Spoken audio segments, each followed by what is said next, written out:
এক দশমাংশ, এক শতাংশ, এক সহস্রাংশ এর গড় কত হবে? তাহলে এক দশমাংশ মানে 10 ভাগের 1, এক শতাংশ মানে 100 ভাগের 1, এক সহস্রাংশ মানে 1000 ভাগের 1, 1000 ভাগের 1।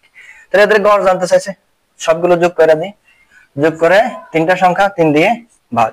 ঠিক আছে, তাহলে নিচে 3 বসে যাবে, উপরে এখানে দেখেন এখানে ভগ্নাংশ, এটা হরলব, এখানে ভগ্নাংশ যোগ করার নিয়ম হচ্ছে হরগুলোর লসাগু। তাহলে 10, 100, 1000, এই 10, 100, 1000 লসাগু কত?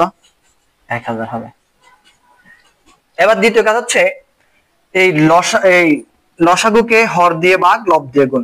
তাহলে 1000 কে যদি 10 দিয়ে ভাগ দেই তাহলে কত হবে? 100। এই 100 কে 100, ঠিক আছে, যোগের যোগ। 100 কে 1000 কে দিয়ে যদি 100 দিয়ে যদি 1000 কে ভাগ দেই তাহলে কত হবে? 10। তাহলে 10 একে 10, ঠিক আছে। আর 1000 দিয়ে 1000 কে যদি 1000 দিয়ে ভাগ দিই তাহলে কত হবে? 1। তাহলে 1 একে 1। দেখেন নিচে 3 এর 3, এখানে এই 1000 এর 1000 রাখলাম, আর এখানে কত হয়? 100, 100 সাথে 10, 110, 111, ঠিক আছে। বাকিগুলো আমি এই সাইড দিয়ে করি, এদিক দিয়ে করি। দেখেন এখানে নিচে মানে 1 আছে, তাহলে এটাকে কি করব?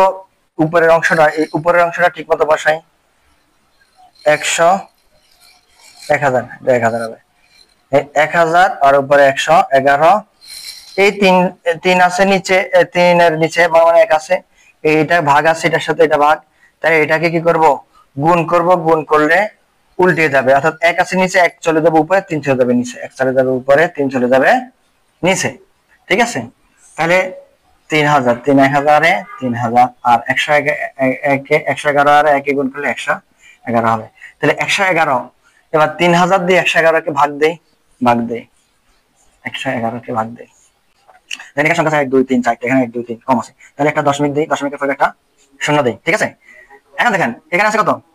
1000, 110, আর এখানে আছে কত? 3000, এরপর কম হয়ে যায়, তাহলে আরেকটা শূন্য দিয়ে আরেকটা শূন্য দিলাম, এবার কত হয়েছে? এবার 11100 হয়েছে। এবার তাহলে এবার গুণ করে 3 3 এ 9, তাহলে 9000, ঠিক আছে।